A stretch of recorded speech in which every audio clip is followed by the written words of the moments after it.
I think one thing that has blown my mind for a while now is the fact that we have 3 motocross championships going on at once within the world. We have the Canadian season, we have the American season, and then we have the season going on over in Europe. Of course, they're all different. I mean, the Canadian series is kind of, in my opinion, almost a joke compared to the others, but it still exists. Guys, what we're going to be doing today is we're going to be talking about some motocross news. This is going to be a new series. I wouldn't say this is the first episode. This is kind of like a test run. I just want to have some fun in today's video and kind of, you know, see how it goes, get some feedback from you guys, and yeah.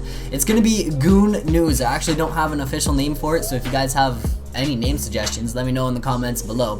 But basically, I'm going to be hopping in and talking about Canadian motocross, American motocross, and the European motocross seasons. There's a lot of stuff that goes down. There is a ton of stuff to keep up on, so yeah, man, I think it's gonna be a ton of fun, a new series. I can't complain, man. I love doing stuff like this, and I think the motocross season is definitely one time of the year where I slack at keeping up on, what's going on. So this is not only a way for me to make, a new series for you guys and provide some information to you guys about what's going on with the pros. It's also a way for me to kind of stay up to date on what's going on and kind of keep notes on who's doing good and what's going down within the motocross season. So yeah, we're gonna hop in, talk about the 3 championships that are going down, talk about some highlights and some, I would say, some important things that have happened within the last couple races and going on into the future, what's about to happen. So it should be pretty fun. If you guys enjoy at any point in time, make sure to smash that thumbs up button for me, guys. Let's try and get 30 likes, alright? 30 likes, that's the like goal. I'm gonna start doing like goals just because, man, I want to try and reach some targets, set some goals, and reach them. If you guys haven't checked out the Ones Company, linked in the description, the summer merch is only available for summer, guys, so don't miss out on that. Grab your summer merch. Oppose nothing, conquer everything. Other than that, follow me on Instagram at Goonzig Productions. If you just type in Goonzig, it should come up. Toss me a follow. I pretty much follow back everybody, so toss me a follow and let's get in to talking about some motocross news.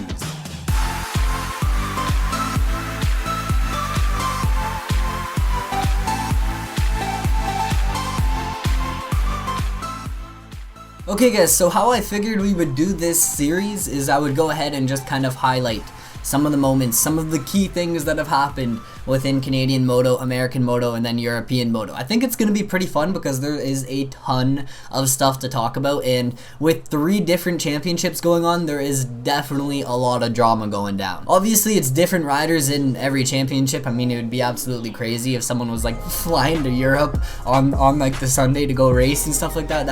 Impossible. It would not happen. But I'm going to start off by talking about Canadian motocross, guys. We're jumping right into the video. Now, Canadian Moto, in my opinion, especially the last couple years, it's kind of been interesting to say the least. It's almost been a joke, man. It's been all over the place, kind of unorganized, and just you don't know what to expect with Canadian Moto. You really don't. We have seen the introduction of the Triple Crown series, and of course, the one thing I want to highlight about this is that not only is it a new series, one of the higher ups within the Triple Crown company is actually related to one of the top pros. So just keep that one in mind. It's gonna come in handy later when we get into talking about some of the drama. But the last round was at Minnedosa MX, and guys, it was an absolute mutter. Like, apparently it started raining and they thought they were going to be good to make it through the day. They thought the track would hold up, and then all of a sudden it was just downpouring and the track was muddy, and they actually had to cancel the second motos. And what they usually do is run pros on Saturday and then amateurs on Sunday, and they actually even had to cancel the amateurs on the Sunday because it didn't stop raining, and it was that muddy. Now, of course, with there being that much mud on the track, it's gonna be tough to make it around the track, and what happens is people end up going off track, people end up cutting the track, and it turns into chaos when it's like an extremely muddy race. I feel like there's a limit. Like, you can have a good mud race, and then all of a sudden it just turns into chaos when you go like that little bit extra and have like a little bit more mud. Like, it just turns into absolute chaos. So what happens is a lot of people end up cutting the track, and that is what took place at this round here in Canada. A lot of people were cutting the track, a lot of people were going off track and making mistakes and messing up, and it was just carnage. Now, with that being said, there were a lot of people, like Colton Fasciotti, who came in with the points lead and left with the points lead, who managed to actually stay on the track the whole entire race. They didn't go off, they didn't cut, and they had like an honorable race, man. They didn't cheat at all. They made it around and finished without using anything to their advantage. Like, they didn't do any sneaky tactics or anything. There were riders out there that didn't cheat. Now, with that being said, there were the riders that did cut the track, and a lot of those riders were docked, which makes sense. You go off track, you cut the track a little bit, you're gonna end up getting a penalty for that. Now, the one interesting thing is Cole Thompson, and remember I said someone is related, one of the top riders. Well, Cole Thompson is related to Kyle Thompson, who does TV broadcast and a few other things for the Triple Crown series. So Cole Thompson off the start, while he didn't cross over the markers, this is where it gets so interesting. Off the start of the race, obviously, I mean, you're supposed to stay on the dirt track. What people were doing is they were cutting over on to the grass to get a little more traction. I mean, if you can get a good start in a mud race, like, it makes your race that much easier and that much better. Starts in mud races are huge. Now, what Cole Thompson did, and I mean, other riders got docked for doing this, but not him. What he did is there were 2 markers, and he actually managed to go off track and get back on before passing any of the markers. So he passed the marker, went off track, and got back on track before the next marker. So what does that mean?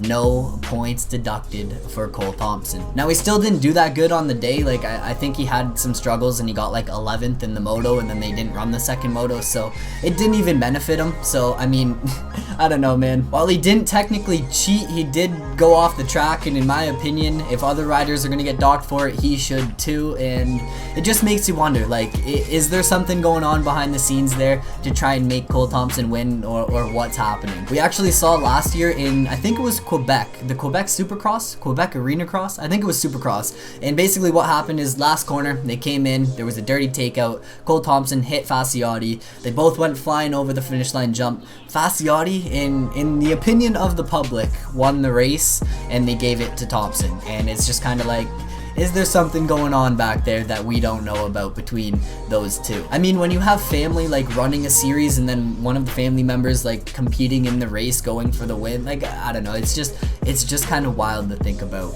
and it makes you wonder what's really going on behind the scenes. But like I mentioned, Colton Fasciotti, riding for the GDR Honda team, managed to come in and actually pick up, I think it was P2, and he didn't cut the track at all. Came in with the points lead, left with the points lead. It's as simple as that. Matt Gorky managed to actually finish right in front of Fasciotti. Fasciotti kept him honest, but the crazy thing about Gorky is he had a broken finger. He raced the whole entire race with a broken finger. Other than that though, we saw Mike Brown, who is pushing 50 years old, run P2 for a bunch of the moto, and then he came out and ended up finishing 4th. So that's crazy. Imagine almost being 50 years old, you go out to a national and get P4. Like, that's wild. That's absolutely crazy. Respect to him. One big thing that's kind of blown up within the Canadian motocross recently is CMA Go Away, and I think that's kind of like a whole topic for another video. I could talk about, I mean, the CMA Go Away, explaining that and everything. It would take forever, so definitely topic for another video. If you guys want more info, look it up, hashtag CMA Go Away. I think it's happening. I think it's finally time. But that's pretty much it for the Canadian motocross until the next round at Gopher Dunes, which is fairly local to me, so I might actually make it out to that round and maybe get some footage for you guys, so definitely stay tuned. Now, moving on to the MXGP side of things, we're gonna save the American stuff for last because I know that's probably what most of you guys want to hear about. The last round took place in Latvia, and the Red Bull KTM team definitely had some disappointments. In the first moto, on the sighting lap, Jeffery Herlings went down. Another rider came over the tabletop and actually clipped his foot, and it broke a bone within his foot. Now, the crazy part about this is he went on to win the moto. So Herlings went down on the sight lap, broke his ankle, got up, won the moto, and then ended up sitting out in the second moto.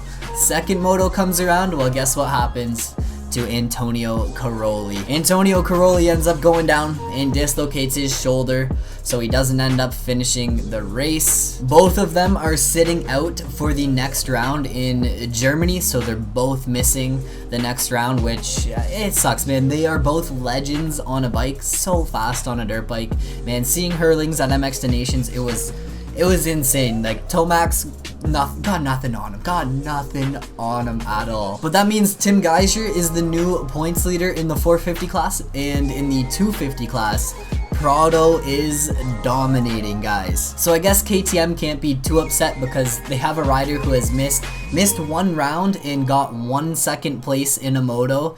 Other than that, he's won every single race and he has a 30-point lead, which is insane. The MXGP guys they're gnarly, man. They are absolutely gnarly. I definitely need to stay more up to date with the MXGP stuff, so this time around I don't really have a ton of info on it and a ton of information on what's going down, but I figured I would throw this stuff in, tell you guys, you know, Herlings is hurt, Cairoli is hurt, Prado's dominating, Geiger's dominating, and next week hopefully I have some more info on MXGP because these guys are legends and I definitely don't follow and like keep up with enough MXGP. So moving on from there, let's talk about the USA Motocross, guys. The AMA Championship. Holy. Christian Craig has been tested for doping. This actually took place at Daytona Supercross in 2018. So we got tested for doping, and man, I'm probably gonna butcher this. They have found a substance within the test. They found a substance which is actually on a lower tier list within the banned substances called heptaminal. Heptaminal, I think that's how you pronounce it. Basically, he's allowed to race while he's waiting for a decision. He expects to hear an answer within the next 30 days. If you guys are wondering, you know, how is he still allowed to race even though they caught him with a banned substance? That is why. It's on a low tier within the banned substance list and he's actually just waiting to hear back. So hopefully he gets back out there on the bike. He did mention in his Instagram post that he would never knowingly take a banned substance, which, I mean, why would you when you're racing at this level? I mean, I think at this point you're committed. You're not going to try and do anything like that that's going to jeopardize your chances at racing. But round 5 of the season takes place in Florida at WW Motocross Park. This is where the season starts to get absolutely crazy. So far it's been a pretty decent start. I would say a pretty decent start to the AMA season. Like, we haven't had any crazy rounds so far, but here in Florida, I think the temperatures are definitely going to start to play a factor. I mean, these guys are going to have to be doing 30 plus twos in probably, like, man, it's going to be like 40 degrees, I bet. It's probably going to be hot, so I know I couldn't do it. I'd probably be on the side of the track puking. They are definitely going to have to be at the top of their fitness for this race. Coming into this round, Adam Cianciarulo has won the first 4 rounds, and that means this round, if he can win it, he will win the first 5 rounds in a row, putting him second for that record. I don't even know what the record's called. The record is basically like the best starts to a season. This would put AC second to Mark Barnett, who started with a 7-win streak in 1981. So is AC about to get a record, man? Is he about to break records and make history? I don't know, man. That'd be absolutely crazy, and I would be pumped for AC. Getting a little redemption after that Supercross season, man.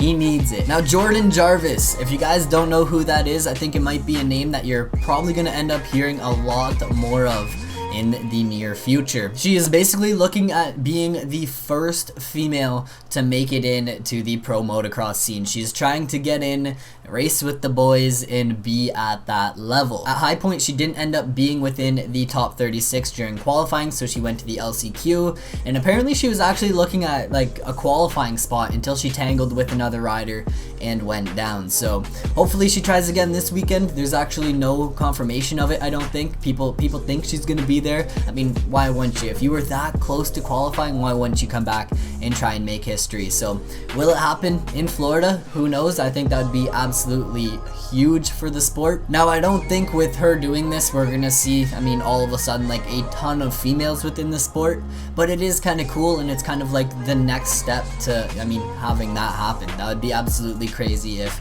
some more females got involved in the sport. And with that being said, that's pretty much all I have to talk about for this video, man. Most of the info I got from Racer X and just online websites, online news websites, and I just went through, pulled some articles, pulled some highlights, and thought I would go over, I mean, what I find to be interesting within the 3 championships, man. It's crazy. Canada, US, and Europe all doing their own thing, and it's a lot of news to keep up on. So I hope you guys enjoyed this video. If you did, make sure to smash that thumbs up button for me, throw any comments down below, And other than that, guys, I will catch you in another video. I hope you enjoyed the first take at GoonNews, man. I had fun with it. Like I said, hope you guys enjoyed. Peace out.